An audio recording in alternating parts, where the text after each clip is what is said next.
Hello friends, எல்லோரும் எப்படி இருக்கீங்க? இன்றைக்கி வருஷத்துலேயே ரொம்ப ஃபேமஸான புரட்டாசி மாதம் அமாவாசை விரத சாப்பாடு எப்படி சமைக்கலான்னு பார்க்கலாம் வாங்க.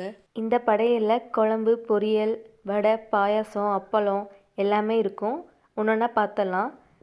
முதல்ல குக்கரை ஹீட் பண்ணி 2 டேபிள் ஸ்பூன் ஆயில் சேர்த்திக்கோங்க. எண்ணெய் சூடானதோ கொஞ்சமாக பெருங்காயம் போட்டு பொறுக்கி விட்டுட்டு நான் 1 கப் பாசிப்பருப்பு கழுவி ஊற வச்சுருக்கேன், அதையும் சேர்த்திக்கலாம். இது கூடவே ஒரு 10-15 சின்ன வெங்காயம், ஒரு 7-8 பூண்டு, 3 தக்காளி, காரத்துக்கு ஏற்ற மாதிரி வரமிளகா, 1 ஸ்பூன் சீரகம், ஒரு அரை டீஸ்பூன் மிளகு, கொஞ்சமாக மஞ்சள் தூள், தேவையான அளவு உப்பு எல்லாமே சேர்த்திட்டு இதை மூழ்கிற அளவுக்கு தண்ணி சேர்த்திக்கோங்க. நான் இந்த கப்பில் தான் பருப்பு எடுத்திருக்கேன். இதில் 3 கப் தண்ணி ஊற்றினா கரெக்டாக இருக்கும். ஒரு 3-4 விசில் விட்டு வேக விட்டுட்டு இதை அப்படியே மசிச்சிடலாம். அவ்வளோதான், பருப்பு ரெடி. இதை தாளிக்கக்கூடாது. அடுத்து கடாயை ஹீட் பண்ணி 2 டீஸ்பூன் எண்ணெய் சேர்த்திக்கோங்க. எண்ணெய் சூடானதும் 1/4 டீஸ்பூன் கடுகு, 1/4 டீஸ்பூன் கடலைப்பருப்பு, கொஞ்சமாக இஞ்சி, ஒரு பச்சை மிளகா, கொஞ்சமாக சின்ன வெங்காயம், ஒரு கொத்து கருவேப்பிலை எல்லாமே சேர்த்து நல்லா ஃப்ரை பண்ணுங்கள். ஓரளவுக்கு கலர் மாறினதும் நம்ம கட் பண்ணி வச்சுருக்க புடலங்காய் வந்து சேர்த்திக்கலாம்.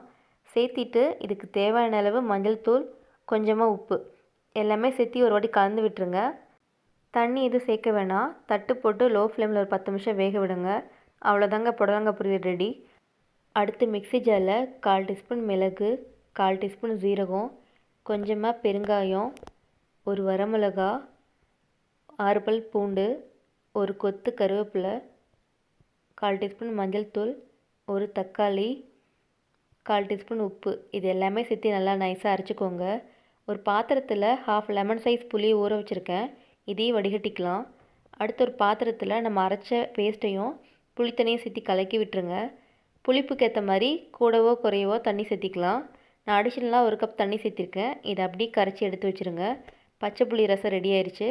இதையும் நம்ம தாளிக்கக்கூடாது.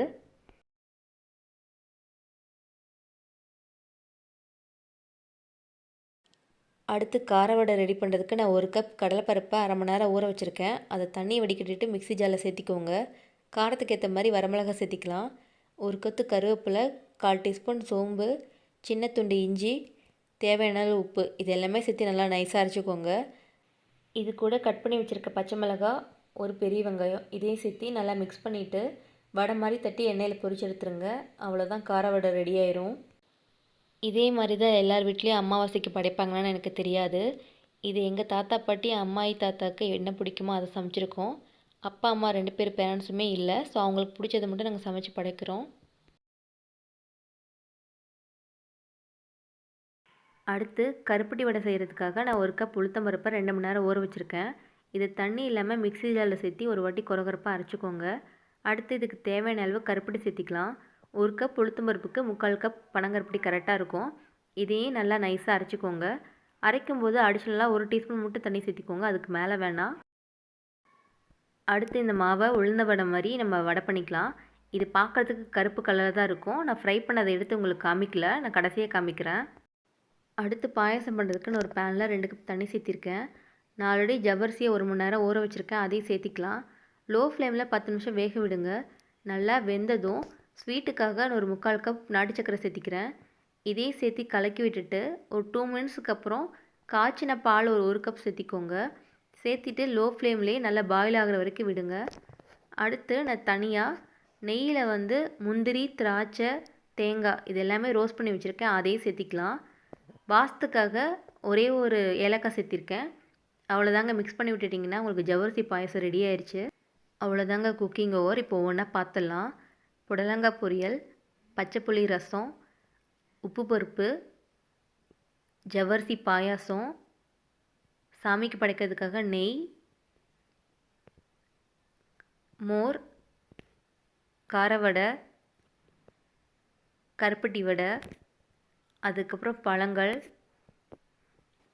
கடைசியாக அப்பளம் பொரிச்சிருக்கேன், அதையும் சேர்த்திக்கலாம். என்றைக்குமே சாமிக்கு படைக்கிற பொருள் வந்து ஒத்தப்படையில் இருக்கணும். நான் இன்றைக்கி 9 டிஷ் பண்ணியிருக்கேன். இதே மாதிரி வீட்டில் ட்ரை பண்ணிட்டு எப்படி இருக்குன்னு ஃபீட்பேக் சொல்லுங்கள். இதே மாதிரி இன்ட்ரெஸ்டிங் ரெசிபிஸ் வேணும்னா என் சேனலை லைக் பண்ணுங்கள், ஃபாலோ பண்ணுங்கள், மறக்காமல் சப்ஸ்கிரைப் பண்ணுங்கள். தேங்க்யூ.